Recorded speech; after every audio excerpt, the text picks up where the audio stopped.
home looking at the trees. Got the feeling that they were looking back at me. Thoughts that occurred to me, not of the usual kind, and I don't take that for granted. No, I don't call them mine. I don't call them mine, 'cause in my life things are built on, they're built on. Surprises coming my way. Some call it coincidence, but I like to call it fate. Constant surprises coming my way.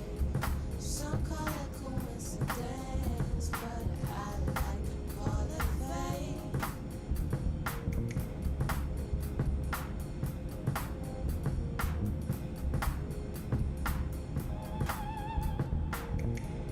The higher forces want to connect. Last night in my dream I was talking to you. You know who you are, what you're dreaming to. 'Cause in my life things are built on, they're built on. Constant surprises coming my way. Some call it coincidence, but I like to call it fate. Constant surprises coming my way. Some call it coincidence, but I like to call it fate.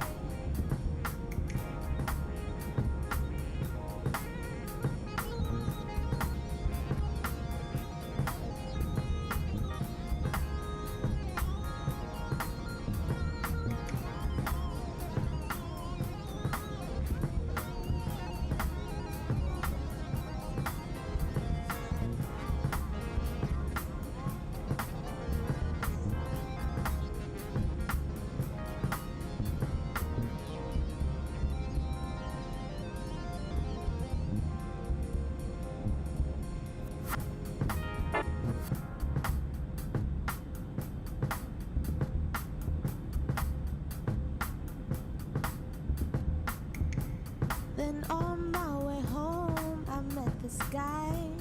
He was not so shy, not that kind. We spoke and suddenly I could read his mind. You think it's bad, but I don't fool myself. You think it's odd, 'cause in my life things are built on, they're built on, they're built on.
This is the Omen Transcend 14 laptop.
Isn't he Mexican? Colombian. He calls himself American. What is this? Anchor Baby. And in this corner, it's the American Anchor Baby. Daddy's home. That's an offensive term. People find that hurtful. You mean it's not politically correct? Excuse me. I'll use the word anchor baby. You know, he's an anchor baby in Canada. Tell him we still rolling with Trump, too. Anchor baby, the whole thing sounds horrific. You're just making it sound like immigrants are these horrific, greedy people. Ustedes pueden aceptar mi negocio o aceptar las consecuencias. Plata o plomo. So you would be considered white, in my opinion. You the blackest one in this room, I think so. And what happened was his mama got pregnant on the other side of the border. And then a few hours before, just before it was time for him to pop out, she jumped across the border and let him fall on America's soil. So he became the anchor baby. You don't call him the anchor baby for nothing. Amazing. We like this anchor baby, right?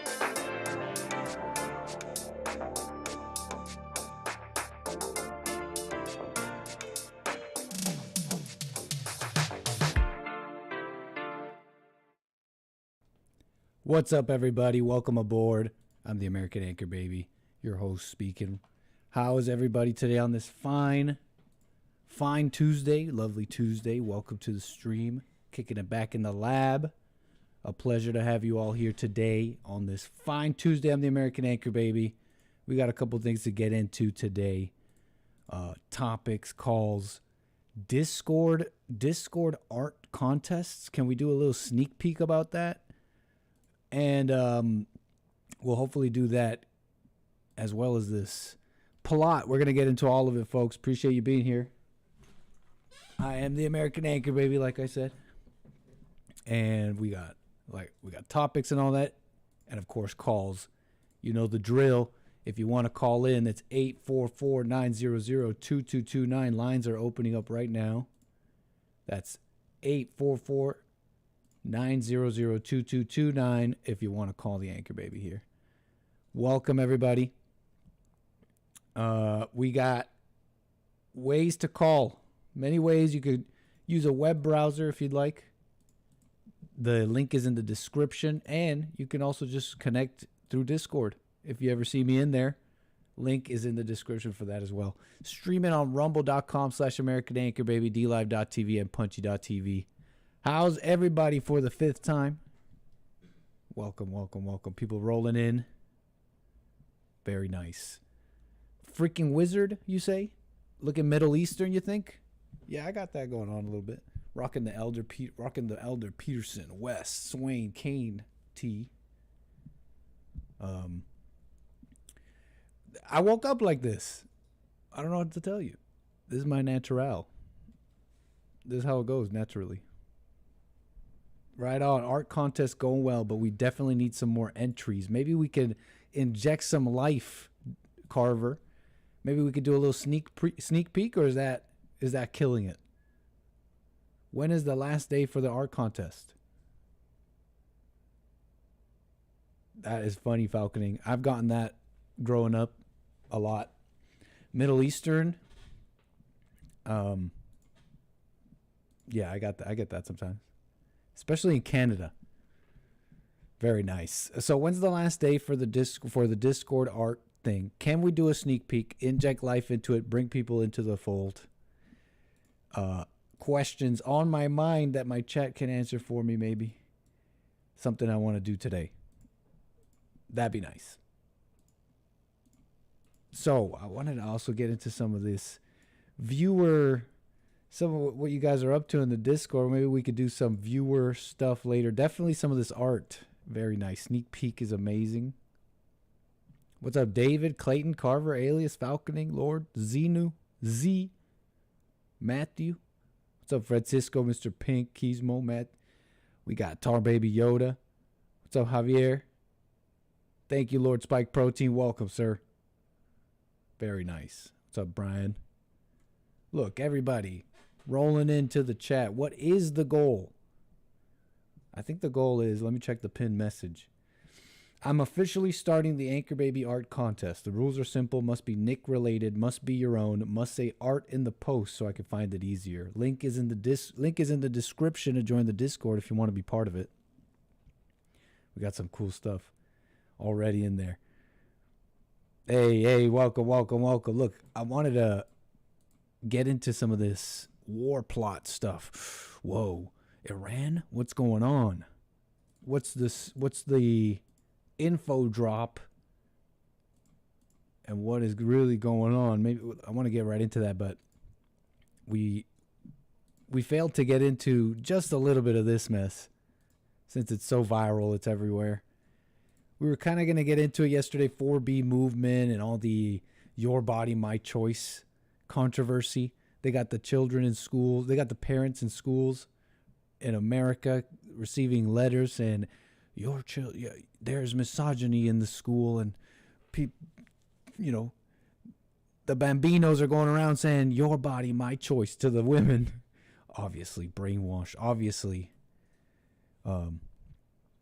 brainwash, some toxic stuff going on. I don't know, but they got everybody. They're stoking fear over it.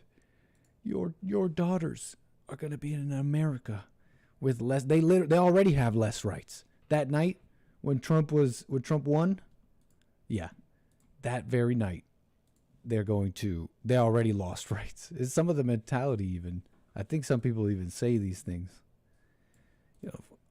A lack of reasoning, thinking in many respects. But we failed to get into this doxing that happened. You know the name, Nick Fuentes. And this video is going around now that this doxer, this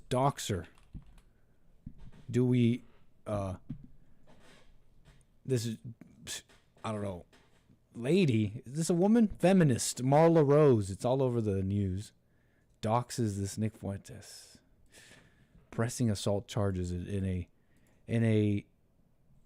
a confrontation that's going around the internet. This person showed up, somehow found Nick Fuentes' address and put it out, went to his home, and that's just like the level of insanity in some people right now. If we're talking about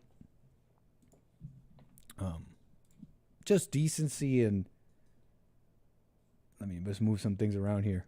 I'm a little confused. Marla Rose. Let's see if you can see. Boom, boom, boom. We're live. What's up, Fat? Welcome. You may have seen this around. If you haven't, I do kind of want to show you this video. It's amazing. Nasty doxing.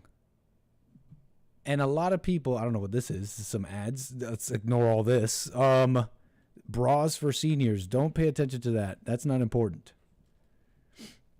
Where were we? A lot of people support this. Going to his home. And it's one of those things that it has importance. How do I put it? It's like when they came for Alex Jones. What do they say? First they came for, what is that poem? First they came for the socialists, I believe. Wait. First they came, the poetic form of a 1946 post-war confessional prose. First they came for the socialists. I did not speak out because I was not a socialist. Then they came for the trade unionists, and I did not speak because I was not a... Then they came for the Jews. Oh, I didn't know that's how this went. And I did not speak out because I was not a Jew. And then they came for Alex Jones, Nick Fuentes. Yeah, people are asking in the chat, it says woman here. Tribune says woman. It says woman. I think that's I'm going to reserve making a claim on such a thing. But we're saying that's a woman. That's Tribune. Right, that's a woman. Marla Rose, Jewish feminist activist, sparked debate following alleged altercation with far-right commentator Nick Fuentes at his Illinois residence. She approached the home, rang the doorbell, and was instantly met with pepper spray. Claims Fuentes pepper sprayed her, kicked her down a flight of stairs, took her phone, which was later returned by the police. And she posts she elaborates a little on going to his home, which is crazy. And we're not going to show that because that's crazy that the Tribune is publishing and whatever other publication talking about this. Let's just close this. We're not joining in the doxing. That's crazy that the Tribune, if I had clicked the wrong thing, I'd show his address. I know it's out there, but people don't really care, which is kind of the thing that interests me. Oh, whatever. He's just a racist. He's just a woman hater. He said the thing. He said the thing that went viral. The your woman, my choice thing. And you know how bad that made us feel, right? You know how we didn't like that. So because of that, we don't care what happens to him. That's the vibe. Hi. Oh my God. What are you doing? That's awesome. Get out of here. I concur, sir. Sir Other Nick. No, that's too egotistical of me. There's many Nicks. I'm the other Nick with you. With all of you. So he closes it. I guess that's her phone. He's kept it. Very base, very cool. I mean, what compels you to even think to do something like this? To go up to someone's home and say what? I heard you said something online about blah, blah, blah. Absolutely insane. But just like the N-word with black people, you say something, I guess, about the women, it's carte blanche. Anything can happen to an adjudicated, they call him a sexual abuser, right, Trump? Doesn't matter. Doesn't matter. He's a felon. He's an adjudicated sexual abuser. Doesn't matter. Nick Fuentes, he wants women to have less rights. MAGA Victory Lap Tour. Check this out. There has been a MAGA Victory Lap Tour on Twitter, and we can just go through the tweets right now. Matt Walsh, now that the election is over, I think these are the major tweets right after the election. We can finally say that, yeah, actually Project 2025 is the agenda. LOL. I remember seeing this from Matt Walsh. Now that the election is over, I think we can finally say, yeah, actually Project 2025 is the agenda. Yeah, I remember seeing this. I mean, whatever. I don't think Matt was going around disavowing it. I know that Trump was disavowing Project 2025 and the media was trying to link him up with it. Honestly, splitting hairs. There are many details of Project 2025, which I'm sure many supporters of Trump, decent regular supporters of Trump, would be very okay with. And I was thinking about the radicals. They call them radicals of the left, the radicals of the right. I don't know. I guess maybe everybody has radicals, but here in this right now, for our purposes, the paradigm is left and right. And they say they got the radicals of each side, and you'll have one side, they'll tell the left, you don't do enough to deal with your radicals and tell them what's what. And then the other side will say that to the other side. But the thing is the moderates, and it gets funky when you get down to the details of what exactly I'm talking about, but in general, there is somewhere inside of the minds of the Republicans, of the conservatives, or the left, they are mulling over the same radical questions and radical, depending on what they're comfortable with. If Project 2025 is our radicals, folks, we're talking about radical law, order, and family values. Tell me where I'm wrong. Maybe I'm wrong. 844-900-2229. Which we knew, we reported on that. Nick Fuentes says, your body, my choice, forever. Oh my gosh, that makes me sick. Gosh, that makes me sick. Sick. John Miller the says stomach. women threatening sex strikes like LMAO, as if you have a say. Whoa, bro, John, John, calm down. You even got a community notes over that one. Doing that without her consent is in fact rape, according to this context added by the readers. Oh, oops, I didn't know. Thankfully, we had a context added here because I was about to commit a crime. That's a joke. As if you have a say. Shannon tweets, so I'm supposed to go to work and do my job as if half the country didn't just vote to give me less rights than men. Andrew Tate retweets with comment, and you also have to make me a sandwich. Then we... Beautiful. Perfect tweet. Absolutely beautiful, perfect tweet. Sandwich. Then we have nature. There has been a MAGA victory lap. So anyways, just ladies losing their minds a little bit over jokes, really. What's really happening? I mean, Shannon here, remember, Tate is saying, and now you have to make me a sandwich. Ah, ha, ha, right? What is he responding to? Which the ladies completely ignored.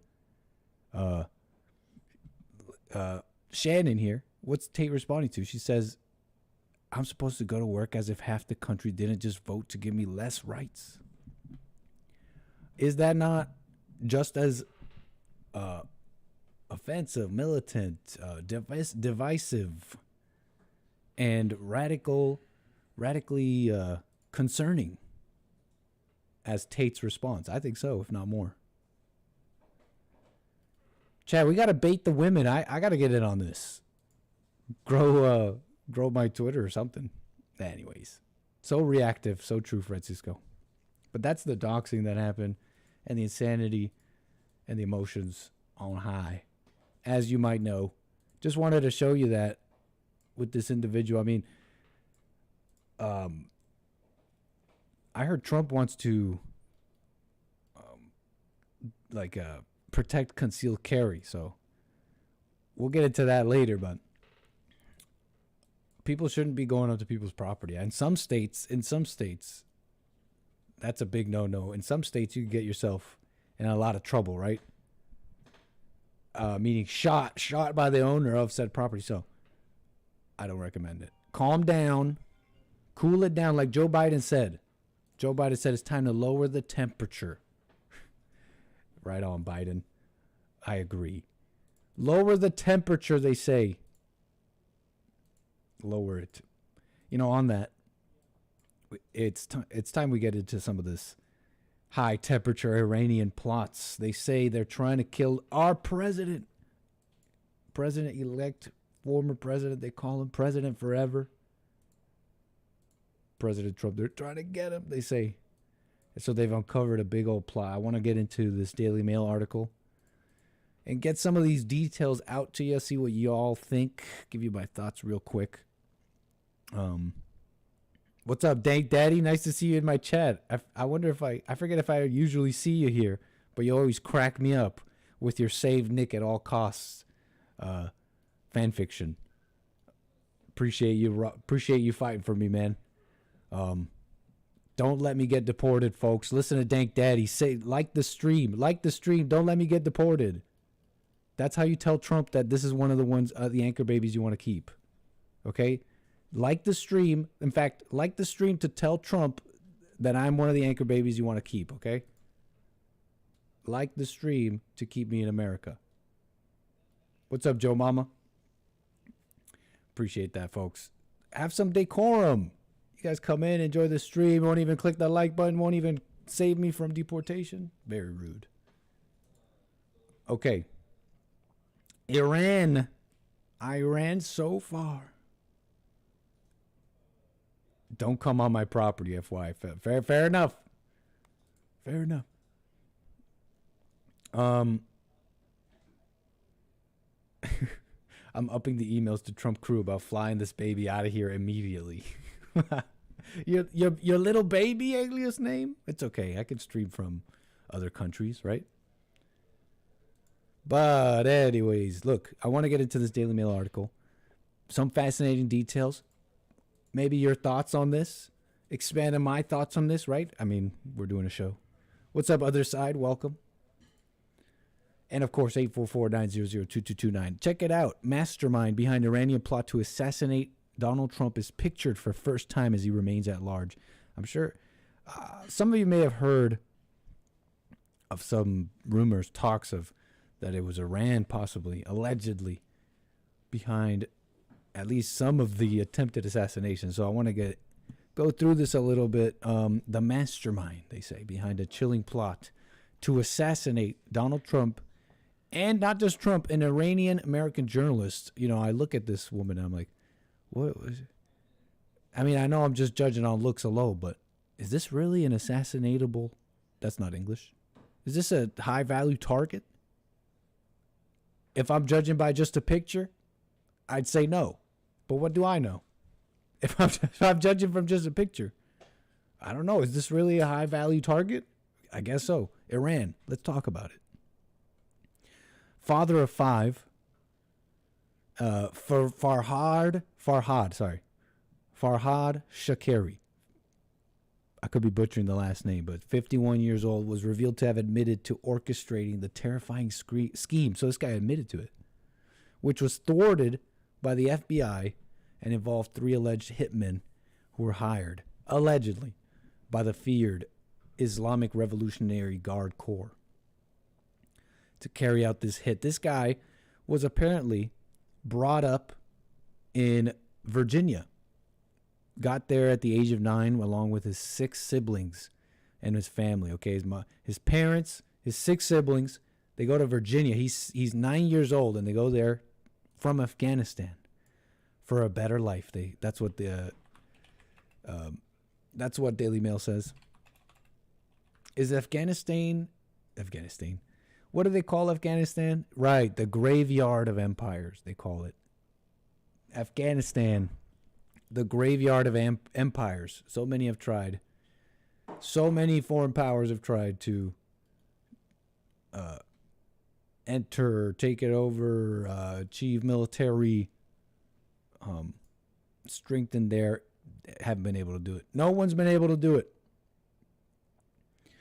So, pictured exclusively by Daily Mail, �𝒐𝒄𝒊𝒂𝒍𝒔 can be seen posing with his American wife. What's this? What's this? I think, what do y'all think? European American, or do you think his influence got her to wear the hijab, or was she already hijabbed when they met? I don't know. I'm getting like British. I'm getting European. I don't know. I'm getting like that's like a white girl maybe. It could be very Arab, very very. I mean, with this blur, how could we tell? That could totally be a Persian. What do I know? But �𝒐𝒄𝒊𝒂𝒍𝒔, 51, 9 years old in Virginia, grows up and marries, and he's like 20 years old when he gets involved with some nasty stuff. 1994, good year. If she's American, why is she wearing the burqa? I mean, that's kind of part of the questions I have. 1990s, well, let's say 90s, still pretty diverse, right? Still pretty anti-racist. What do you say? That there's been enough time in immigration. The floodgates were open in America for enough time to have an American Arab. You know what I mean? Or that's some of that influence. I'll tell you in a moment here. �𝒐𝒄𝒊𝒂𝒍𝒔 is maybe a very influential individual. But he had 5 children with this one. And then he decided to rob and kidnap. And he was only like 20 years old. So he's like 20 years old, already has 5 kids with this one, and goes off, robbery, kidnapping, gets caught, big problems, gets deported. And he's 20 years old at that point. Goes to Dubai, moves there with his family, and does not re-enter the U.S. His brother and other family, his other siblings, they are all in America. They say they're shocked. His brother is a Trump supporter, hardcore MAGA apparently. I don't know. But that's the details we're getting from the FBI, Daily Mail. And see, authorities say �𝒊𝒂𝒔𝒕𝒓𝒆𝒂𝒎 confessed to the FBI in 5 separate phone calls over a 2-month period that he helped orchestrate a plot to assassinate Trump. He claimed the original plan was to carry out killings against Iranian opponents before receiving new orders on October 7th, the anniversary of the Hamas attack. And so despite his admissions, he's still in Tehran, Iran. There's no extradition agreement. American authorities have no legal means to get him, although his admissions have gotten them some other suspects in this whole thing. The FBI says, I want to find that part where they say they basically don't tell us why this guy confessed. The FBI had 5 high-stakes discussions. Bureau officials have not revealed why �𝒊𝒂𝒔𝒕𝒓𝒆𝒂𝒎 volunteered so much explosive information. You know, just call him up. Just call him up. What do you want to know? What do you want to know? Just tell us the truth. All right, I try to kill him. I wonder what they did. I mean, you just told him, right? And we don't know why. Bureau officials have not revealed why he volunteered so much information. Robbed a gun store when he was just 20, 94. I told you about that. 3 other men were charged in connection. Here's one of them. This is like a Dominican-looking guy. Carlisle Pop Rivera. They're saying this guy was hired. I don't know. What do y'all think? It's just the news, but you don't really have to make a decision about it. You don't have to conclude anything. Let's see what else here. That's pretty much the details here. He gave it up through these phone calls. His family reportedly wanted to. You know, it's more details about this guy. That his family and him and his family were his immediate family, the ones he fathered, were estranged because of the heinous acts he was committing overseas. He's a very busy guy even when he left the U.S., okay? So what do y'all think? Big threats on my life by Iran, Trump wrote on his Truth Social platform. The entire U.S. military is watching and waiting. Very nice. People are worried about some of his comments, like, if Iran tries to do anything, wipe them off the face of the map. But you just gotta have a tough outlook. I don't know what he'll do. And people are maybe rightly concerned. What exactly does he want to do with all these global conflicts? But I personally trust the man. I'm reading about this, right? I'm reading about these plots and all this, and I can't help but look at the world where it's kind of at right now. It seems like chaos is popping up, opportunism for different people around the world, world leaders. And I'm reading this and I realize something that I already realized. What I'm trying to say is it evokes all these thoughts I've had about how there really are factions and groups in the world that want their place in the world. They want America's place in the world, for example. And they want to take it. They want to take from, how do I put this? You know, because it sounds a little egotistical. Like, well, take what? Like, you did, like, Americans deserve this? Like, but I'll put it like this. The point remains, there are people, world leaders, governments, militaries, that their motivation is resources, power,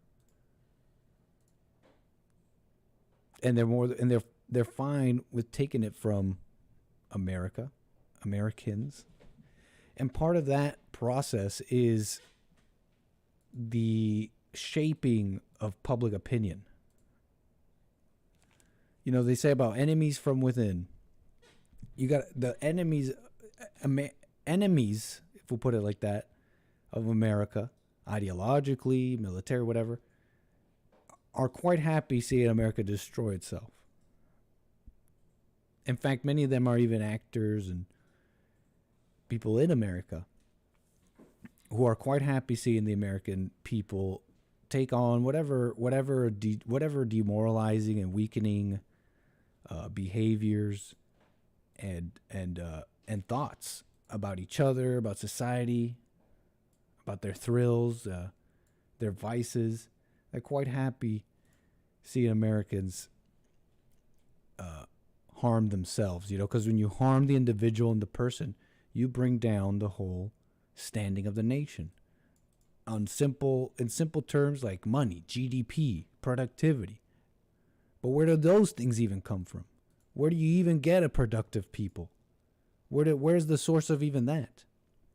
Culture, training, but even beyond that, a people who have developed decency, a culture of being productive, and just amazing things. An enemy knows to attack those things, those pillars of that culture. How to weaken a population. You see, the war starts well before any guns being shot. You weaken the people, the cohesiveness. You stretch an enemy thin, and you create an opportunity, a thin veil enough that you might be able to pierce through an enemy that would normally be way too powerful, like America. So that's what kind of interests me, because I don't know the exact deets. I don't really know. I'm quite ignorant in so many things. And so I get this thing on the Iranian plot with Trump. And I'm going to stay out of it. I'm not going to believe, but I reserve belief and have skepticism or whatever because of the things I'm talking about. The American public's opinion is very valuable. The public opinion of any nation, of most nations in the West, or for this example, is very important for a government that wishes to exert soft or hard power around the world, with the military or otherwise. You got to get the people kind of on board. So, and in these times of what it seems to be opportunism around the world, and I think it's because of a lack of leadership and real men that has allowed other men, bad men, I think Trump calls them sometimes, very bad men around the world, to do what they want. And yeah, they may be seen as leaders or heroes of their people, of their nation, etc. But the point is, when they still are abjectly opposed to the power of their neighbors and of anyone opposed, right? So it's a nasty, angry world and very bad men out there. So men are needed, Trump, all that. Because it really is about power. It's not about around the world. More and more, I could tell the motivations aren't as you maybe have been taught growing up, that we're now in a new world where we have rules, a rules-based order, and it's all hunky-dory. We all agree. No, it's not true. The vast majority of nations and leaders, and they want what America has. They want preeminence. They want those things. And some are willing to fight dirty, fight war, whatever. I guess nothing's dirty in war, but so nasty, angry world. What else was I saying about this? That's Iran a little bit. That's 𝒔𝒐𝒄𝒊𝒂𝒍𝒔. We'll see what happens with that. I don't quite understand why this. Look at her. Look at that face. She's very important, though. Iran strongly denies U.S. claims it was involved in plot to kill Trump. Got to show you this. But they are strongly denying these things. saying, please, that's really, really not us. Iran's foreign ministry has strongly denied U.S. claims that Iran was involved in an alleged plot to kill President-elect Donald Trump, dismissing the charge as a way to complicate matters between the U.S. and Iran. The U.S. Justice Department announced charges over the alleged plot. I just read you some of that. So the Iranian foreign minister Abbas Araghchi wrote, Who can in their right mind believe that a supposed assassin sits in Iran and talks online to the FBI? I thought I was going crazy. I thought I was the only one thinking something like that. But it's quite out of my wheelhouse. I'm getting myself educated here for y'all, but I had a similar, I guess call me propagandized by the Iranians, but I had a similar instinct. Who in their right mind believes that a supposed assassin sits in Iran and just talks online to the FBI? Oh yeah. Let me tell you everything. It's maybe possible, but I'm presenting you the sides here. This guy said that Iran respects the choice the American people made in the presidential election. The American people have made their decision, and Iran respects their right to elect the president of their choice. That's very democracy of you, Iran. Very nice. Maybe let me see here. The American people have made their choice. I'm getting ahead of myself here. More on this in a moment, but the news of his win is already having positive developments with peace. I heard the Taliban, more on that, saying that they want peace. Hey, trying to reach out to Trump, saying, hey, let's make a deal. Let's make a deal for peace. So I heard something about, I have the link, we'll get to it later, but about normalizing ties or something like that with these people. So yeah, Iran strongly denies it. We need reasonable men more than ever. You get it. But on this, Veterans Day yesterday, I had war on the mind, admittedly. And I was remembering some calls and different moments on my show and other shows where, we're talking about Ukraine, we're talking about Russia, the Ukraine. And there's debate about Ukraine. Well, Ukraine, that's actually Russia. And the people there, they're Russians and they love Russia, And maybe some were true. I don't really know for myself.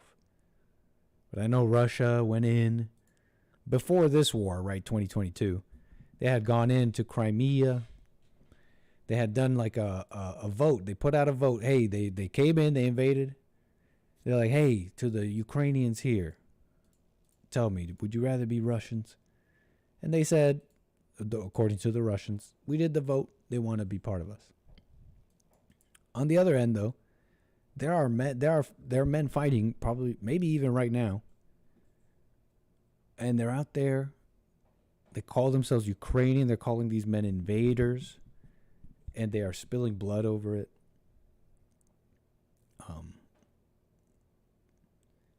So tell that to them, right?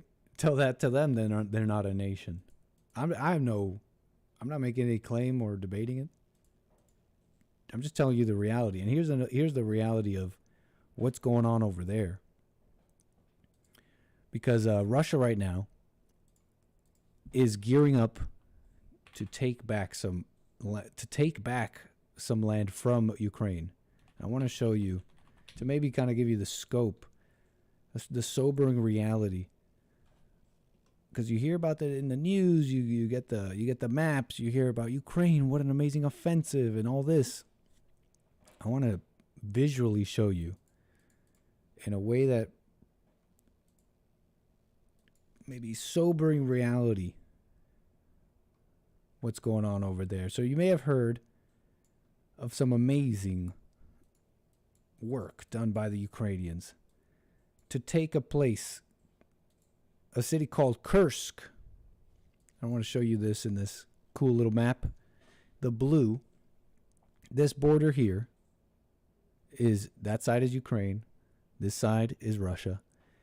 And the Ukrainians, in an amazing offensive here, have punched out of their borders. They've totally punched out, taken Kursk. And that's what this region is here. We've even seen some videos together in what is really just brutal sounding. It's war, right? And it's not drones, it's not artillery, although all those are employed. It's on the ground trench warfare. You smelling them, you seeing them, you're killing them. It's very brutal, real stuff.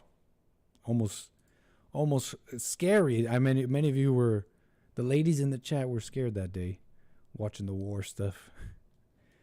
And so it looks amazing, right? This red and orange. The red is Russian advances. So now the Russian troops are advancing on the held position in Kursk by the Ukrainians.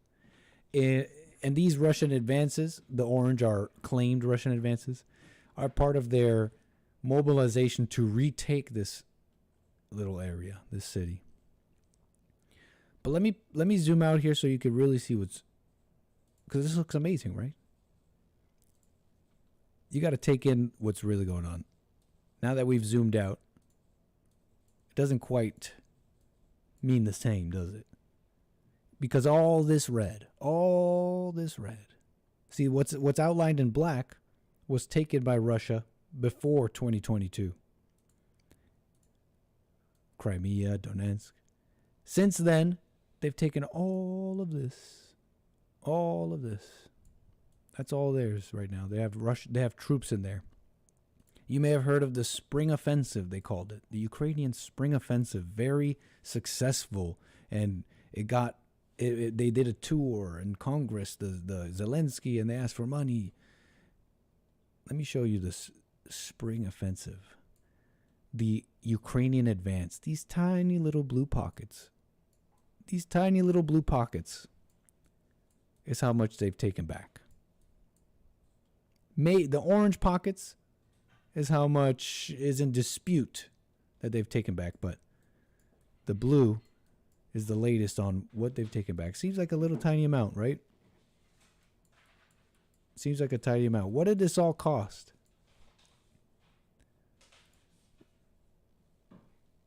For what? They're doing like a, now this is out of my purview, but they're saying it's like a alternative strategy. What the Ukrainians are doing, instead of dealing with this huge front, they're doing some wild stuff, going way over here, going into Russia, forcing them to bring troops this way. They're doing some funky stuff, but all I hear is alternative. We gotta go guerrilla because we're losing. And so all this land you're seeing, the red, the blue, the taking it back. We were watching the videos together. We're just seeing lines and colors on a map. We're just seeing like all these lines and colors on a map. But all this cost stuff, right? This cost, major casualties, 700,000 Russian casualties, 200,000 casualties for the Ukrainians. We're talking almost 1 million men already dead. We're talking countless small arms, 152 millimeter, 122 millimeter shells, howitzers, artillery shells. Look at this. Don't look away. This is happening. 155 NATO.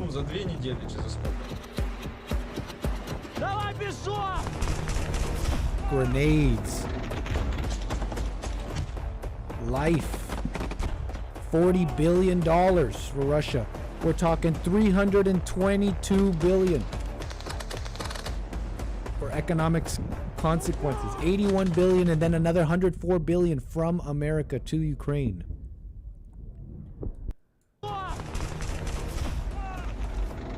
You understand? Do you understand? Oh, do you understand? That's what it cost. That's what it cost. That's why the men are saying the killing has to stop. The fighting has to stop. The killing has to stop. So what's Russia? What's Ukraine? You know, tell that to those men fighting. Tell that to those men dying. They're saying these are invaders. I mean, what constitutes a nation? Think about it. These people, it's a young nation, right? Ukraine. But it really only takes a generation or two. Ukraine became an independent country in 1991. Wow. So first they made Ukraine, then they made me. Then God made me.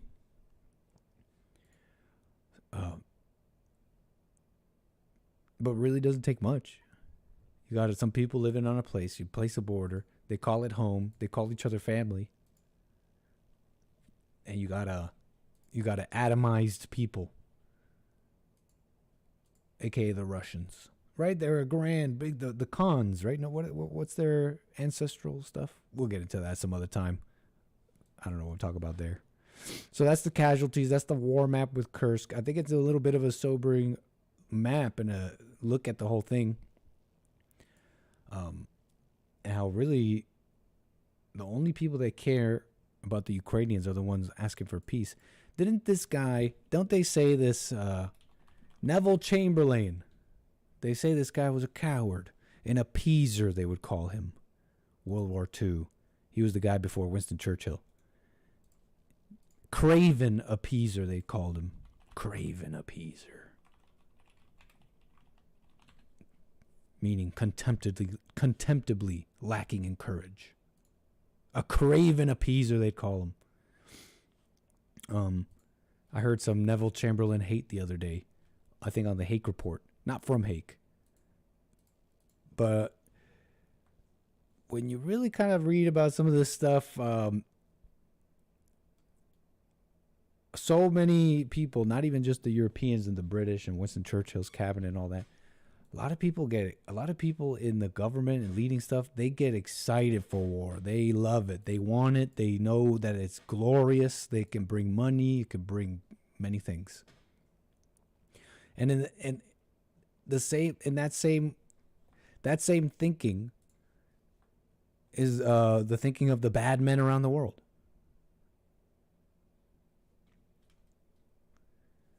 So anyways, Neville was one of the few people who saw the writing on the wall. There was a few. Might have to go over that one day. But there was a few who were called the craven appeasers.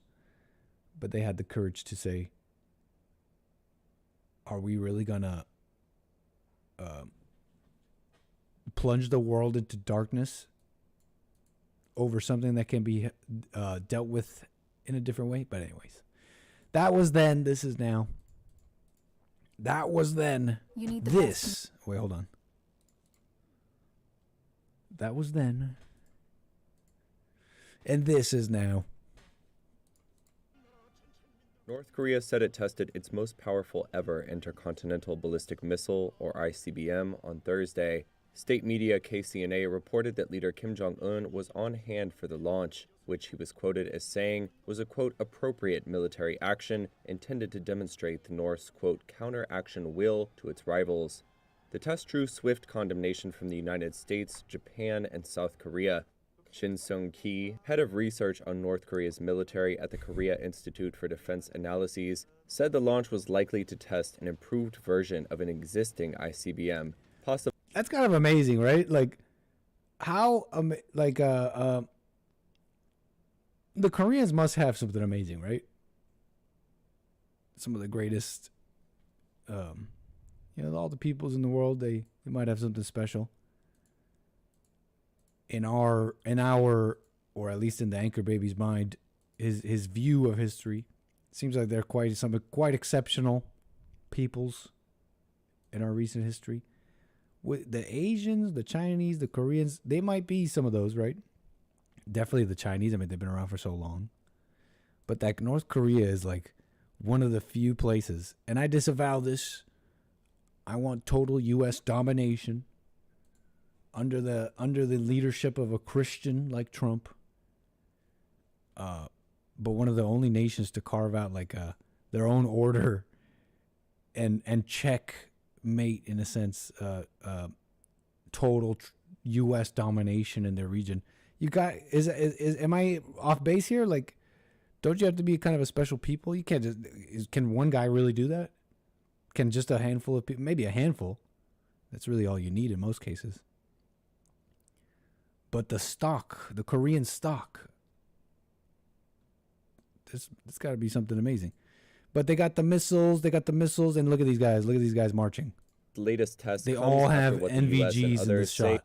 Each one of these commandos, North Korean commandos, they all have night vision goggles on in their kit, looking pretty tough. It is the North's deployment of 11,000 troops. As you're hearing right now from Reuters, reports that they are being deployed on the Russian front lines. Pretty serious stuff. Comes after what the U.S. and others say is the North's deployment of 11,000 troops to Russia, with 3,000 of them close to the front lines with Ukraine. Seoul warned after the test that Pyongyang could receive missile technology from Russia as a reward for their help in the war.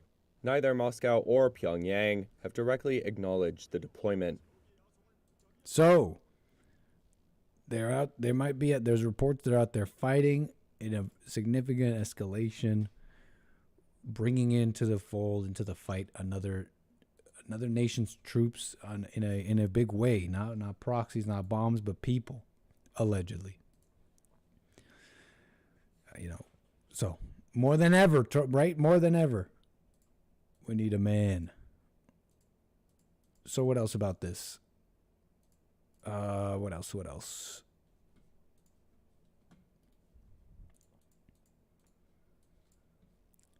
Let's see here.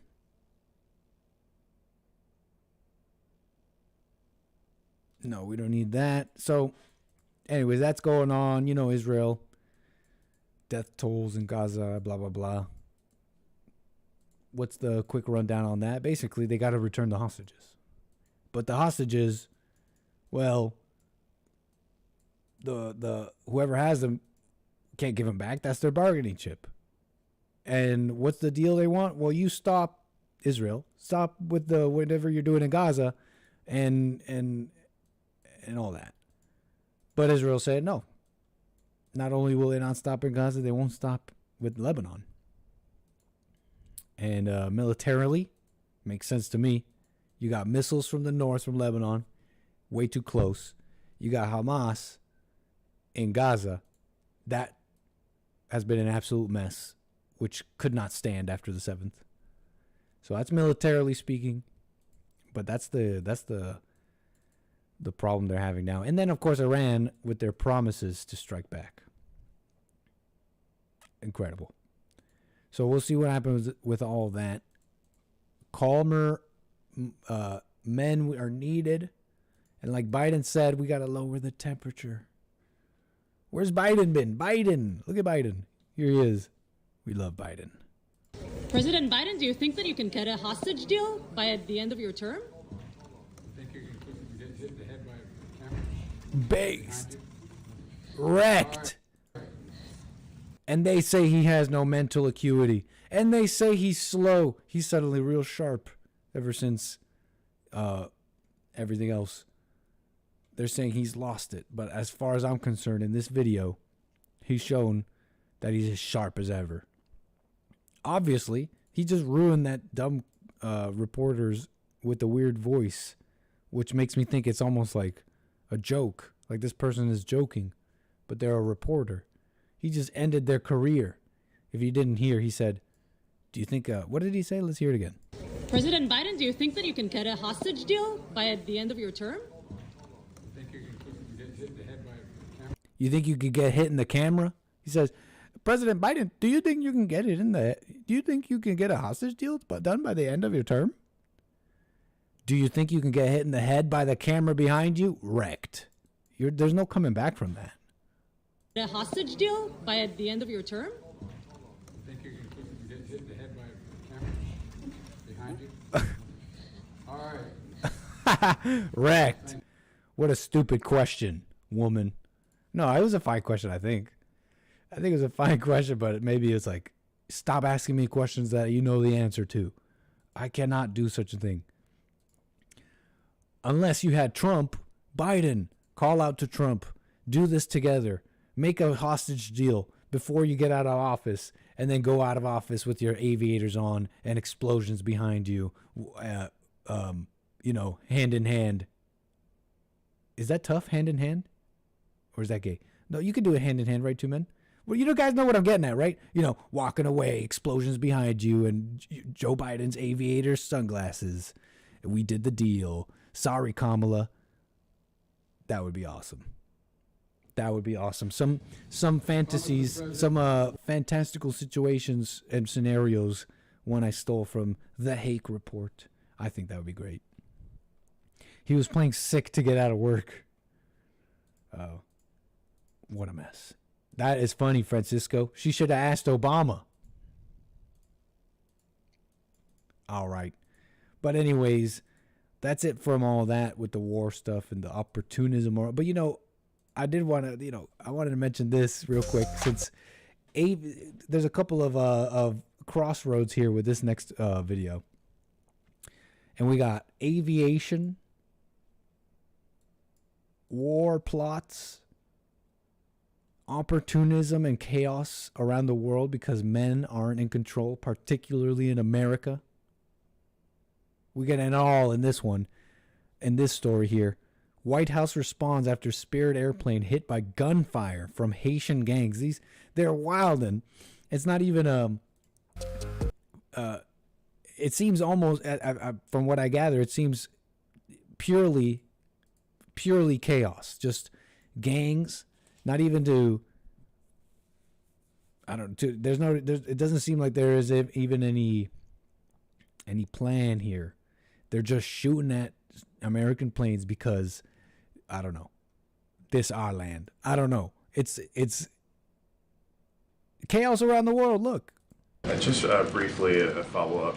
Is the president, is he receptive of what the Israelis are doing to push humanitarian aid, or is he happy with what they're doing now? I mean, I don't have a different answer for you to what I was asked by Karen. Wait, what's this? She's talking about Israel. But the title of the video says White House responds after Spirit Airlines plane hit by gunfire. Let's keep watching. We are having those discussions. We've seen some improvement over the last 30 days. We want to see more because there is a dire situation happening in Gaza. Also, the U.S. has been leading in getting humanitarian aid, and so those discussions continue. We want to see more, and we're going to continue to have those discussions. And just briefly on Haiti, with the situation there, do you have any statement or reaction to what's going on there with the violence and those being targeted at this point? Yeah, so look, we're certainly, as it relates to the commercial flight, very recently, the gun shots that were reported, so we're certainly concerned about the increase of violence in Haiti. That's your people, no? That's her people, no? She's a daughter of two Haitian immigrants. As it relates to commercial flights and what occurred there, the airport, Toussaint Louverture Airport, operations are temporarily closed until November 18th. And Whoa. So certainly the airlines could speak to... I think we're flying out of that airport this Friday. What do you all say? I think we're flying Spirit Airlines this Friday. More to that, but we are definitely certainly concerned by the increase of violence, and we'll continue to work with, as you know, there's a new prime minister that was named and recognized by the TPC, the Transitional Presidential Council, and so we're gonna. What a mess! The Spirit Airlines plane was hit by gunfire while attempting to land in Port-au-Prince on Monday, resulting in what the airline described as minor injuries to one crew member. Later, JetBlue said a post-flight inspection found damage from a bullet. Isn't that crazy? It's like, what's the geopolitical... Is there even a geopolitical move here? Is there some chess going on, some geopolitical chess going on? I don't think so. I think these are just already out of control nation, but plunged into even deeper chaos with gangs running stuff. And when you got gangs, sometimes they get a little excited. They see a plane, they see a big yellow plane. They see a big yellow plane, and they're like, I'm the captain now. I bet you I can This is my Haitian, apparently. I bet you I could hit that. Hey, dare me to hit that? Dare me to shoot that thing? Haitian authorities have suspended flights in and out of Port-au-Prince for a week. The FAA issued a notice prohibiting U.S. civil aviation operators in Haiti below 10,000 feet for 30 days. Oh, look. Some of the images inside the plane where their bullet holes were left. What caliber are we talking here? They flew to Haiti on Spirit. Yeah, apparently Spirit Airlines has routes from Haiti. What's Port-au-Prince? What's the Port-au-Prince ICAO code? Port-au-Prince is NTPP. Let's go. Yeah, what are the routes? Let's go destination MTPP. Port-au-Prince. Let's see what routes Spirit Airlines has. Oh, I guess we have to put both. I have to put both the origin and destination. Let's say we go LAX.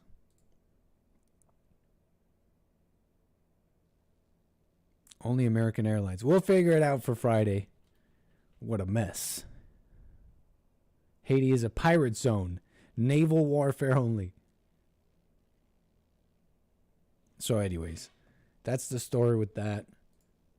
What an incredible mess. So I want to switch gears here. You can call me, by the way, 844-900-2229. I'm also in the One at a Time Discord channel if you want to pop in. I wanted to take a moment here to first thank the Super Chatters. Thank you so much, Super Chatters. Appreciate that, Bob. Bob Dilla with the first Super Chat. Harmony with her union dues. Very nice. Always appreciate the support. What's up, Jules Verne over there? Over there on rumble.com. Thank you for the support there. Anchor Baby is probably the only person I watch.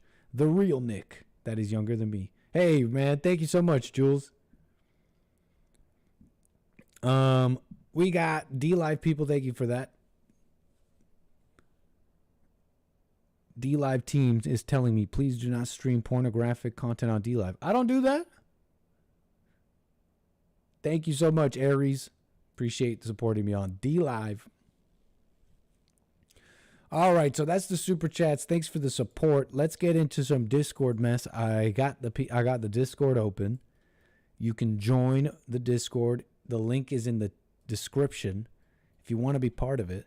But it is awesome here. We got art. Well, hold up. We have Zenny. Nick. How you doing, sir? Thank you, Zenny. How you doing, man? Hello, Nick. Nick. So David Morgan in chat reminded me that we had a crazy story in Toronto. Did you hear about the crazy story in Toronto? No. What's happening in Toronto? 23 people arrested after brazen gunfight outside Toronto recording studio. What? 100 shots fired. Whoa. I'm saying whoa because it seems... It's like I hear about this in like Chicago. Yeah. And for those that don't know, I've said my impressions of Toronto, like it really still is like a relatively clean city, and I think it's because it's kind of a younger city. It's one of the biggest cities in the world, comparable to some of the best in population, but I call it a little cleaner. It's kind of a shame to see this. 23 people arrested after brazen gunfight. Yeah, so they're having rap beefs. Rap beefs on the streets of T-Dot, bro. Man, I mean that's kind of nothing new, but like 100 shots downtown, like right downtown, that's kind of crazy. Right, that is an escalation. Yeah, new levels. You know, and it's not. Toronto isn't so clean anymore, man. It's getting dirtier. Dirty. Damn. I know. That's I went cheesy, to Japan dog. and then I came back to... That's getting me tight, dog. I know. I went to Japan and then I came back to Toronto and it made me realize just how dirty it really is. Really? How was Japan? Wonderful. You should go. You should bring Olive Bond and you should especially bring Jesse to Japan and film it and get 1 million views on YouTube on the documentary. That's cool. You guys down to go to Japan? Yeah. Let's go. I'll come. You guys I'm all coming. can come in my backpack. Yeah, in the backpack. We'll do like a live stream. That is awesome. All right, bro. Man, thanks Yeah, for I the just tip. came to- I'm gonna look into yeah, this. to show Queen you how, Street West and Sudbury Street. No way. Yeah, bro. Check it Queen out. Street All right, West. bro. I'm out of here. God bless Take care, you. brother. Queen Street West and Sudbury. What a mess. Queen Street West and Sudbury Street. Look at this. I used to live, for example, Queen and Bathurst. This is the center. I used to live around here. I used to live all sorts of places in Toronto. I lived all over. But yeah, Queen and Bathurst. Look at this. You guys used to this? Streetcars? They have streetcars in New York? Where do they have streetcars? Is that maybe an English thing? You guys have streetcars where you're from? Streetcars were the best. Riding the streetcar was the best. And so imagine a place like this, an intersection like this, and there's a straight up shooting, 100 shots. What an absolute mess. Not me, Canada. Oh, man. It's like it's not Harborfront, but it is closer to Front Street, which is kind of nicer. So whatever. What a mess. Thanks for the tip there, Zenny. I was just about to go all up in the Discord, though, to check out what y'all are up to. They say that there's an art contest. And I'm getting conflicting information. Someone is telling me that the deadline for the art contest is Thursday. And others are telling me today is the last day. But I say we keep it going. We keep it going till the weekends. Right? So join the Discord. This is the message here. Carver said, I'm officially starting the Anchor Baby Art Contest. The rules are simple. Must be Nick related. Must be your own. Must say art in the post so I can find easier. So let's do a little typing and searching. Let's look for some of this art. Let's do a little sneak preview. And we keep the art contest going till, Thursday or whatever. I don't know who said Thursday, LOL. Let's just let it go for the rest of the week. It ends at the end of the week. We'll do a rundown of the best. I'm checking out. I'm typing art, and I want to do a sneak peek. What is this?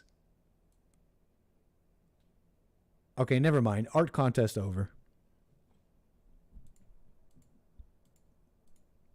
No. Okay.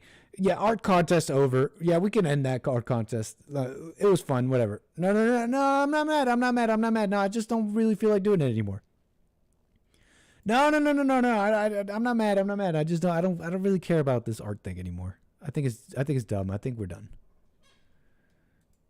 No. It's not a big deal. I'm not mad. I'm not offended. It's just I'm done. I just don't care about it anymore, and I don't want to see about it anymore. Big knit. Okay, this is funny. I like this.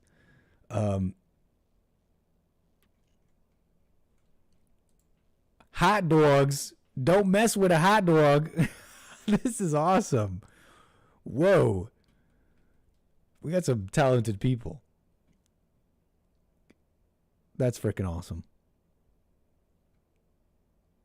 Don't mess with a hot dog. Let's see here. Let's not sneak peek everything here. Art.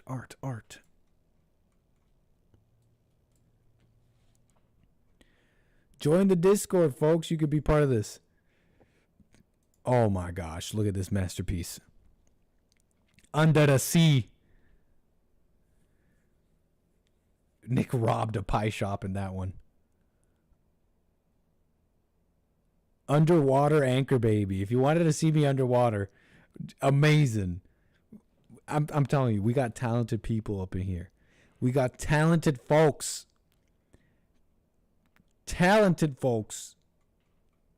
Oh my gosh, this is awesome.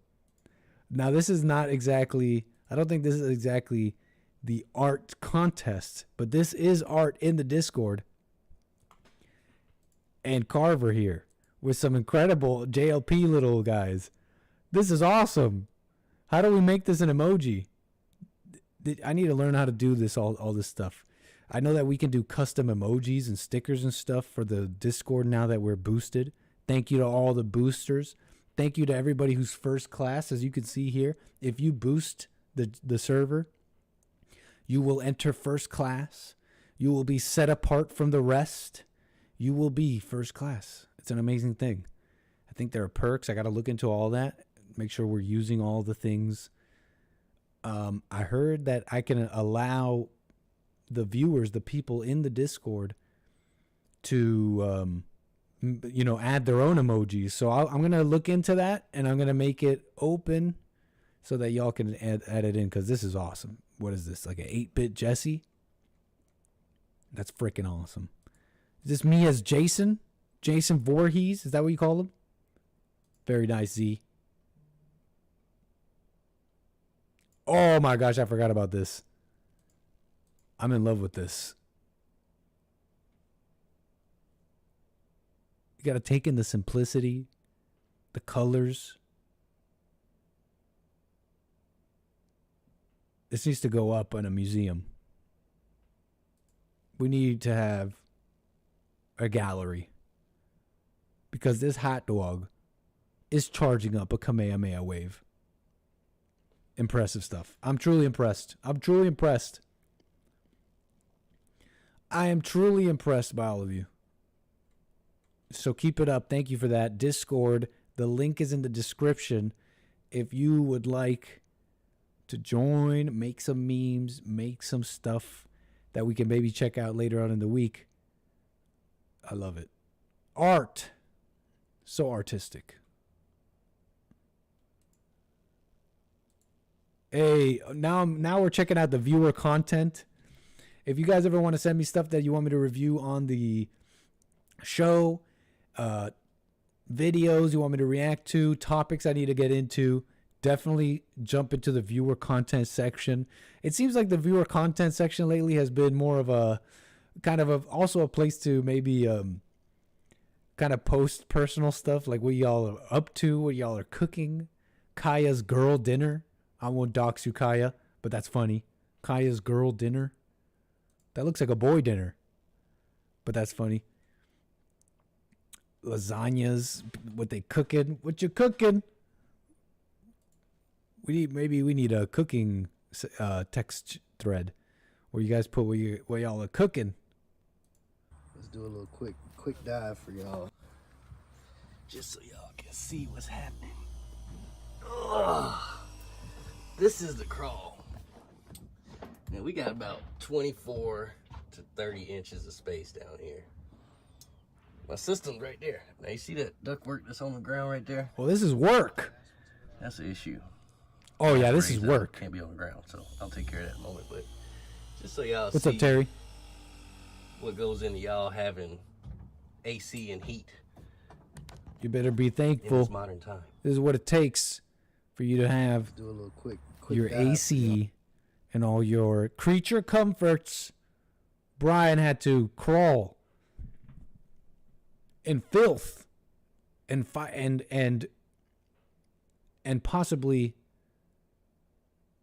lung destroying fibers, all for you. So thank you, Brian. Appreciate that.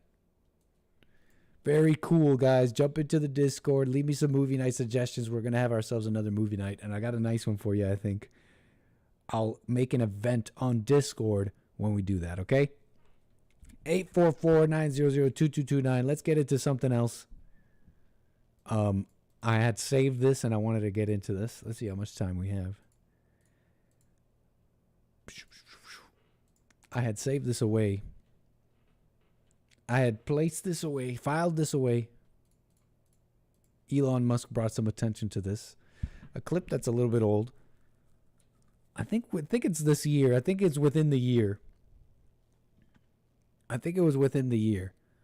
But we're talking about Catherine. YouTube error. YouTube is not receiving enough video. Hey, am I buffering? I feel like I've been having issues all stream.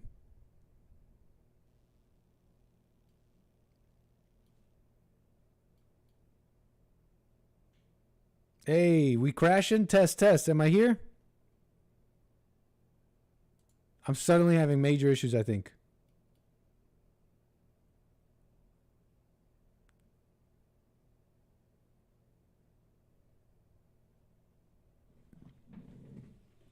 Yo, Bill? Hey, Bill, are you here?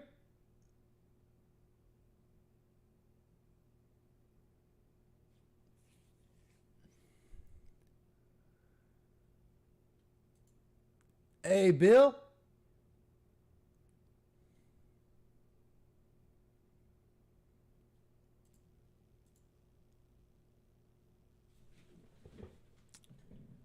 Hey, Bill, are you here?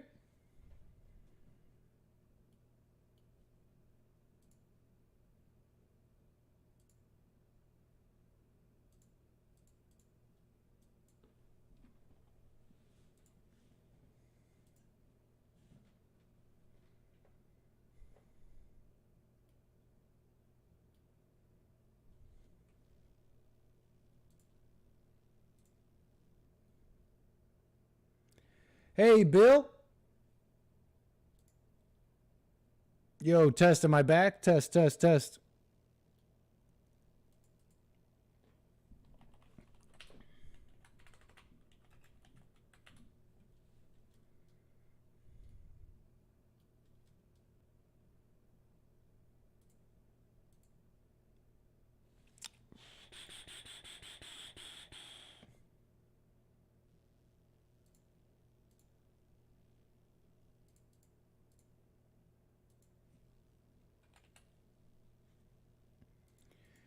Hey, Bill. Billy.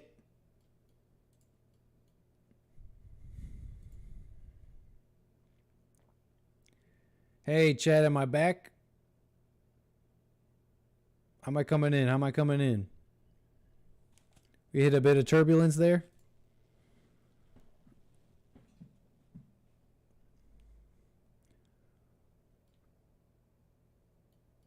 How am I coming in now? Give me a 1 in the chat.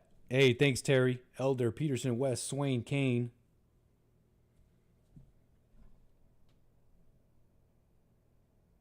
All right, I'm just going to keep going here. What the heck is happening? Anyways, where was I? Catherine Marr is a name I wanted to bring up. Catherine, she is the CEO of NPR. NPR, National Public Radio. It's an American public broadcasting organization headquartered in Washington, D.C.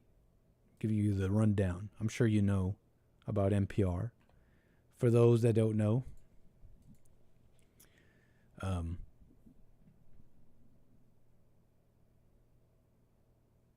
it serves as a national syndicator to a network of more than 1,000 public radio stations. Funding for NPR, National Public Radio, comes from dues and fees paid by member stations underwriting from corporate sponsors and annual grants from the publicly funded Corporation for Public Broadcasting.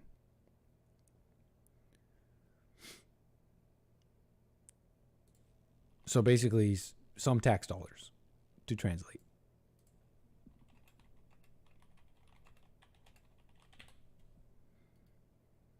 Am I still clear? You've been back. Okay, thank you. So I wanted to talk about NPR and Catherine Marr for a second here. But there is NPR receives tax money. Okay, you understand? Either the member stations receive it from the state, local governments, or NPR receives funding through the CPB, like I told you, Corporation for Public Broadcasting, which is funded by the federal government, okay? So tax dollars. You understand? Tax dollars on NPR. And if you know anything about NPR, they're like liberals. They're like radical. The liberals. Everything they put out is retarded. And Catherine Marr is the current CEO. This lady, Elon Musk brought attention to her recently in a video that has been around for a little bit now, I think 6 months, if not more. And I want to play this for you. It's had its day. Hey, thank you, Terry Strange, for the super chat. Says, we are so back. Angband Art says, ghosts devoured Bill's consciousness. Either way, we're back. So thank you for that. Just a little bit of turbulence. But I'm talking about NPR because not only are they publicly funded, but they put out mess. They put out anti-American stuff. They're out-of-control liberals. They receive tax money. And in this video that had its heyday back in the day, I think earlier this year, where Catherine Marr makes an interesting statement about our reverence, how the truth might be a distraction and it's getting in the way. I want to play this for you since it's having its resurgence. It's the place here with the people. Catherine Marr, CEO of NPR, on the truth. The hard things, the places where we are prone to disagreement, say politics and religion.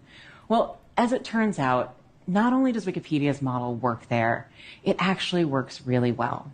Because in our normal lives, these contentious conversations tend to erupt over disagreement about what the truth actually is.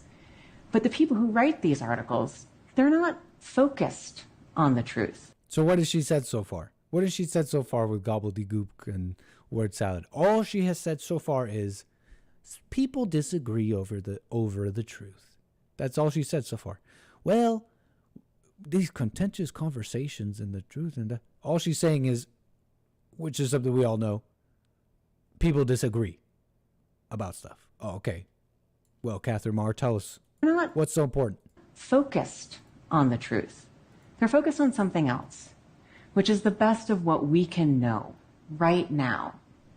And after 7 years of working with these brilliant folks, I've come to believe that they are onto something, that perhaps for our most tricky disagreements, seeking the truth and seeking to convince others of the truth might not be the right place to start.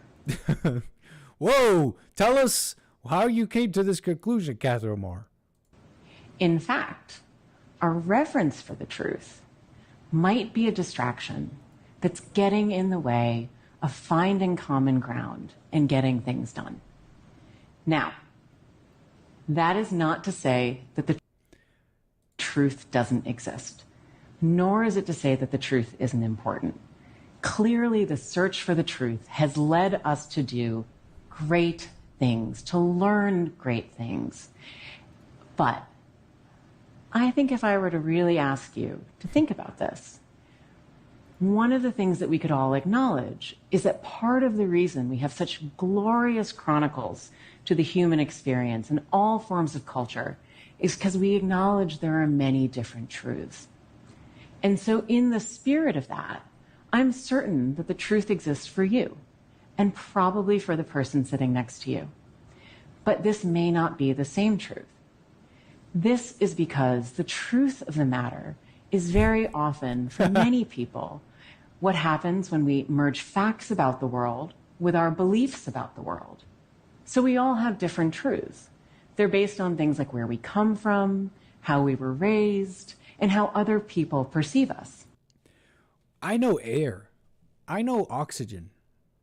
I know breathing has been very helpful thus far. I know food has been very effective thus far. But someone died from poisoning. This one person died from choking. So it's time to rethink food. I know breathing has been very helpful thus far. But due to that person that died from breathing in the wrong thing, we have to rethink breathing. What is this TED Talk? What the heck is she talking about? What the heck? This is demonic. I know truth and the search for truth has been very helpful thus far. But this one problem is not good and we're not agreeing anymore and we need to find common ground. The thing about this language is when you hear someone talk like this, There's many truths. What they're telling you is they're actually saying there's only one truth, my truth. That's what they're saying.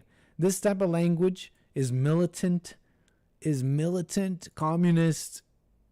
There's only one truth language. Veiled with the nice words, the nice words of there are many truths.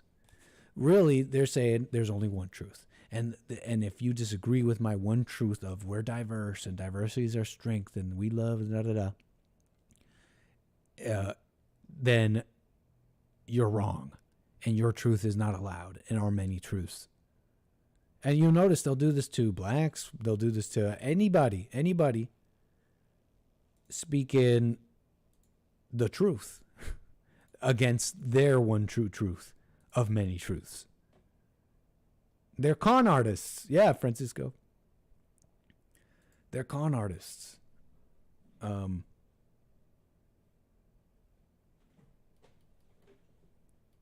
was I bringing this up? Yeah, Elon Musk brought attention to it. NPR, he was bringing attention to it, telling the public, reminding them that this is where some of their tax dollars are going. And he put out the question on Twitter, should your tax dollars really be paying for an organization run by people who think the truth is a distraction? Fine question. A fine question. It's a great question. But yeah, this type of language is militant, only our truth matters type language. Veiled with this whole, there are many truths thing. What a phony, right? What a phony. I'm seeing someone over there on Rumble saying, oh, but she's making some sense. On what? She said a nice thing? You know what? This makes me think about something that people do that I've been thinking about. There's this thing that people do where they try their best to, I guess, not seem like they're judging. Like, oh, but she's nice, or oh, she's saying some good things. It's like they always try to see the good in someone. And they'll see themselves as a non-judgmental person because they try and see the good in someone, and they don't just judge people and dislike what they say. In fact, I have people criticize me for that because I'll be like blah blah blah, critic, whatever, and it's like, why are you so negative? Or it's like, why am I not allowed to just respond to XYZ without me having to see the good in someone or see the bad in someone? That's so phony. People who do that are phonies because they're judging too. Imagine trying to see the good in all people. Who are you to see if you're trying to see the good in all people, you're judging. You're actually judging because you won't take in exactly what's being said, what's happening, because you'll warp it and make it a little bit good. People who see the bad in people, who see the good in people, they're all the same judgers. Why do I have to ease into something? What a charade. Anyways, I'm rambling. Stop trying to see the good in people. Just react in the moment. Take it in. See the good in people. What the? Ain't no such thing. So anyways, let me move on here. I have this is the last thing here with all of you on Trump, talking about the men and the war and how we need the men. Let me tell you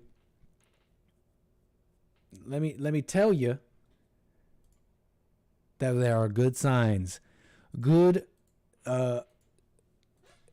positive developments in the few days even with the news that Trump will be president of the United States.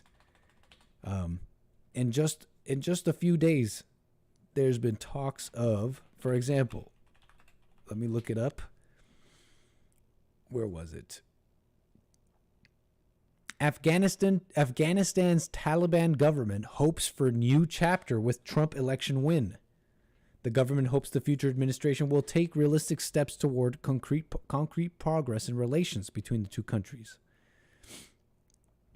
Underscored the president's first term. Talking about the Doha Agreement. The point is they want peace. They want to make deals with the man in charge. Putin in the West. What did he say? He said, I love the West, basically. Says he doesn't see the Western civilization as an enemy. This was right after Trump Find the lowest was shown to be the winner. What does Putin say in response? He says the West is not an enemy. In Russia. Let's just have a listen to what he's saying. Peace. The man is not even president yet. Mexico's caravans. What happened with those? Mexican caravan. What was that again? Disperses or something like that. Migrant caravan of 3,000 heads north. But reports are saying they're breaking up. So 8 days ago, migrant caravan of 3,000 heads north. That's 8 days ago. 5 days ago, after the news, Mexico's migrant caravan breaking up after Trump victory sows uncertainty. We already got amazing developments. He's not even president yet. That's the effect of that's the influence of a tough man, of a man. You understand? The caravans are dissolving, blah, blah, blah. We're getting news, and I'll present this to you now. This is interesting, you know. I mean, Trump's incoming presidency, it's kind of important to see, well, who's he appointing? Who is he appointing? Who's going to be in his cabinet? It's a major question. It's whoever's in the cabinet is a sign of what the future Trump administration is going to look like. And these are questions in a lot of people's minds, considering the first term and how many bad actors were involved. I want to show you one of them. You might have seen this on the Joel Friday TV. On Joel Friday TV, Joel was talking about Tom Homan. You may have seen this guy. Very interesting, very tough, very interesting, tough pick as border czar for Trump here. Very nice. Check this out. You were saying that. I wish somebody in Democratic leadership would say that out loud. Look, you want to know why there's 50,000 people in detention? You want to know why we have 1 million illegal entries in the United States? You want to know why we have these issues? Because you have failed to secure the border. You have failed to work with this president to close the 3 loopholes we've asked for 2 years to close. So if you want to know why this issue exists, you need to look in the mirror. You have failed American people for not securing the border and closing loopholes. Mr. Homan, please respect the chair and the authority of the chair. Take this in. This moment was so special too. When this was not recently, this was a while ago, but Tom Homan straight up telling them, what's the mystery here? What's the mystery? The border is open. The border is open. What is the mystery? That's why you're having problems. And so he's telling them that. He's like, hey, Congress people, see, Congresswoman, Mrs. Jayapal, what happens? What does she do in response? Hey, she scolds him. Homan, please respect the and says that he's being disrespectful. Chair and the authority of the chair. You respect the authority, sir. And what did he do? He said the truth. That is, you got to take in how nasty that is. You got to take in just how what the contempt these people have for the American public. They hate them. How dare you disrespect the authority? Don't you dare just, say that it's our fault. Say the truth that we should do something better. Please respect the chair and the authority of the what a chair. nasty The time woman. of the gentleman has expired. Look at her face and her tone. Gentlemen let me go. No, there's a woman should. This is a sign. Look, one thing should not be happening in this building. It's a woman's voice in this way, talking to anybody like this. Yeah, my time. Respect the authority with that face. And you let other people go beyond their time, but not to Tom Homan. He don't get to go beyond his time. Mr. Homan, we have Look at how she bangs the gavel. between the Republicans and the Democrats with the ranking member. We increased the time of one witness at one. And she's quibbling over little rules. We increased the time. You remember when Tom Homan, when he was asked about, let me see if I can find it. Tom Homan was asked, here it is, 60 Minutes. He was asked, is there a way to carry out mass deportation without separating families? Check it out. We have seen one estimate that says it would cost $88 billion to deport 1 million people a year. I don't know if that's accurate or not. Is that what American taxpayers should expect? What price do you put on national security? Is that worth it? Is there a way to carry out mass deportation without separating families? What a question. National security, in the face of we're talking about national security. Okay, but can we do it like not so mean? That's all she's saying. Can we be not so mean?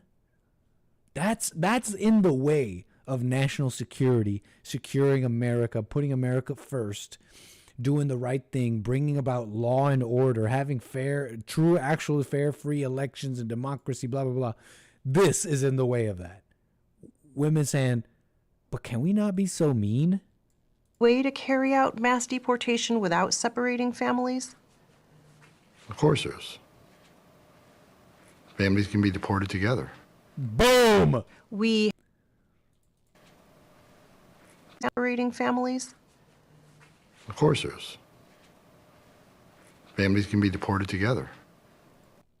He's so evil. He's so mean. He wants to separate family. He wants to send little children. He's keeping the families together. I remember that video that Joel played. It always stayed with me because it's so true. And it showed how it showed the true demoralization of the public and how the media affects them. When Tom Homan said in that video,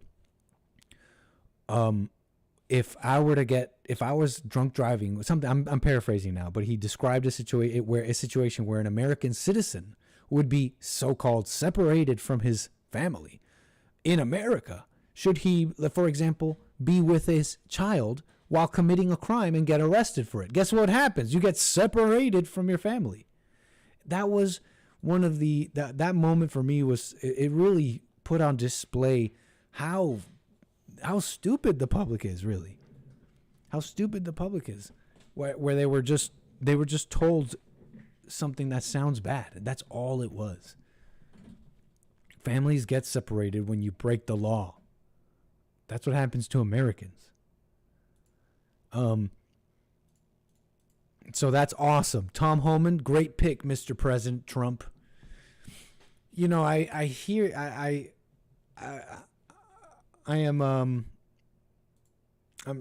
want to say this because speaking about immigration, I'm remembering something that was said earlier. I forget where. Today, I think. Someone said something about these people, immigrants and whatnot, coming over the right way. I hear that a lot. I don't know. We should close up the border and they should just come over the right way. I don't know. We should blah blah blah. Look, I love the Mexicans, but you can't be here illegally. You gotta go out and come back the right way. Come over the right way. I hear that a lot. Come over the right way. And that's like, that makes sense, obviously, duh. We should have law and order. There's a process already. You got to do it that way. This illegal stuff is crazy. But you know what? It made me realize that even the people saying that don't really quite understand the whole deal. Here's what I'm getting at. Come over the right way. Even that has been warped. You got to understand that to the vast majority of illegal people that you're thinking about, let's say you're a person who looks at illegals and you say, you should come over the right way. Let's say you're listening to the show and that's your position. You look across America, you see the illegal situation and you think, hey, you can come back the right way. The reality is, though, is the vast majority of people that you're looking at, that you're telling should come over the right way, would never come over. They would never be allowed. They would never have the means to in a regular way. They would never be here. That's what has to be understood. The vast majority of people, and that's even with this whole notion of coming the right way already being warped, because the laws used to be different. Now a whole bunch of people can just come here and, for example, claim asylum and they'd be here the right way, so to speak. The vast majority of people would be denied. The vast majority of people you're looking at saying, hey, you should come over the right way, would be denied. When you are some laborer in Guatemala or some crap, and you live in you don't live in a main city, you don't live in a lot, you don't even have that much money, and you see some TikTok of living in America, or hey, this is how you get to America, coyotes, blah blah blah, and you see this, you get a grand idea. That's what happens to you. You get a great big idea. And you're just like, I'm going to America. And you see that it's more likely to get in if you come with a kid. And you see all these things, and the idea forms, which is really at its core self-serving. I'm coming to America so my children can have a better life. Yeah, sort of. It's a lot more self-serving. I mean, coming for a better life is self-serving, but it just doesn't sound that way when you hear it so much. You got to understand the vast majority of these people would never have been able to come to America any other way other than illegally. And they never would have, not in their lifetimes.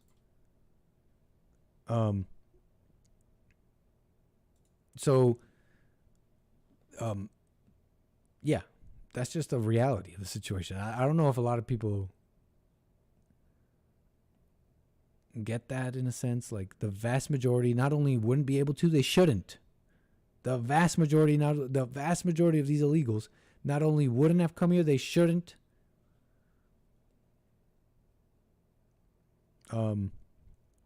So yeah, that's my thoughts on some of my thoughts on this whole come in the right way business. Yeah, there is a right way, and that's fine with me. So I like a moratorium on immigration personally for a while. There's a place for it, I think. I mean, if it's positive for America. So anyways, that's Tom Homan. That's the pick for Border Czar. Let's actually go over some of these other picks here real quick. What else? How about we do this? I'll tell you about the neocons that Trump has denied a position in the Trump administration, which is a great development. Nikki Haley, Mike Pompeo, names you may know, names you may recognize from the first term. Some pretty good developments considering how much they were Trump haters, even some of them. John Bolton. Now, John Bolton, let me pull this up.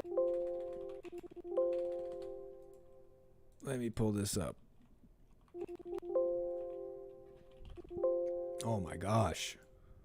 Why is this so difficult? What the heck? Why is this?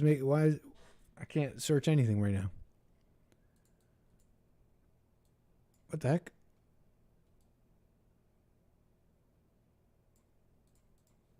What a useless website.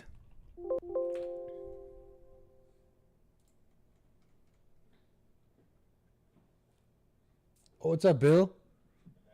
I was having major internet issues a moment ago.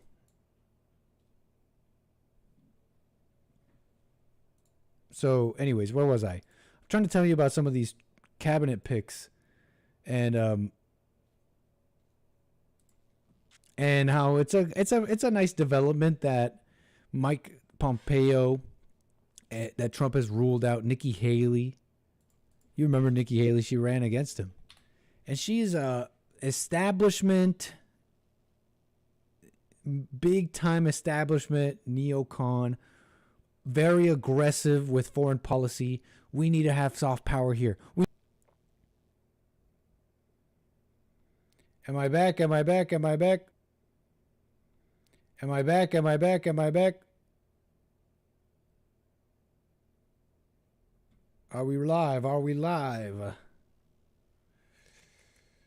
we live?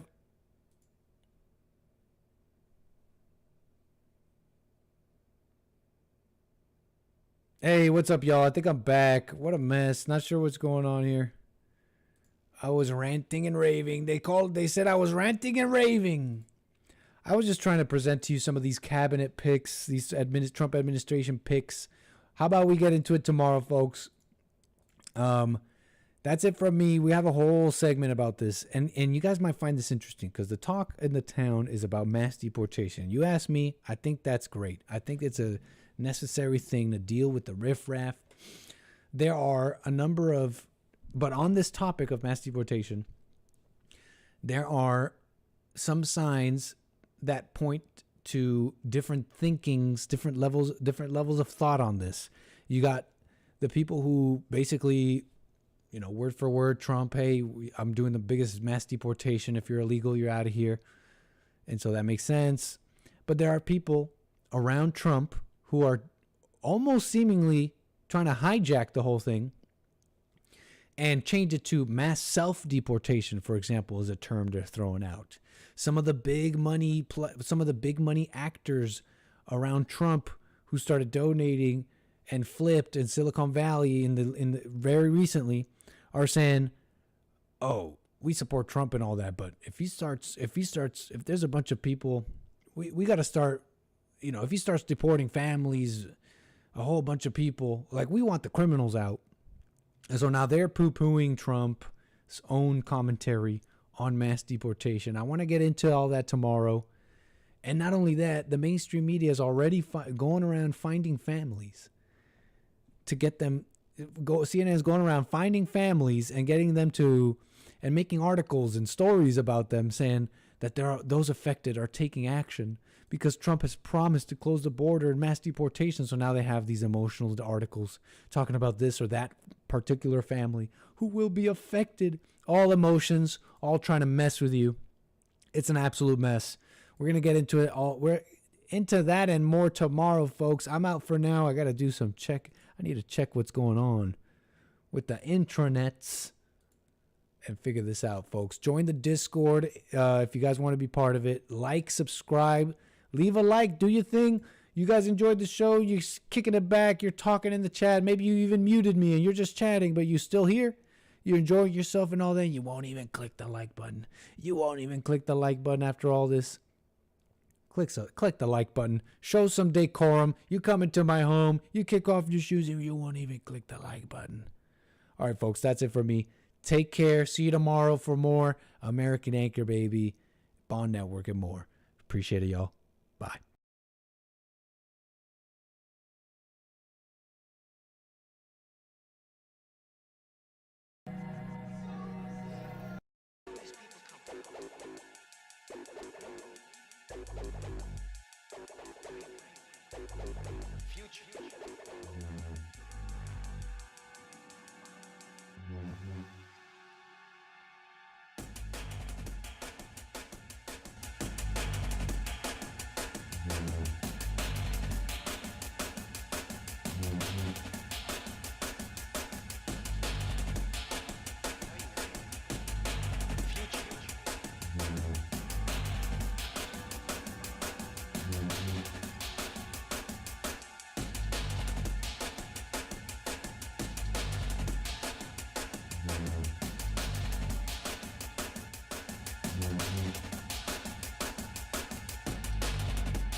Mm-hmm.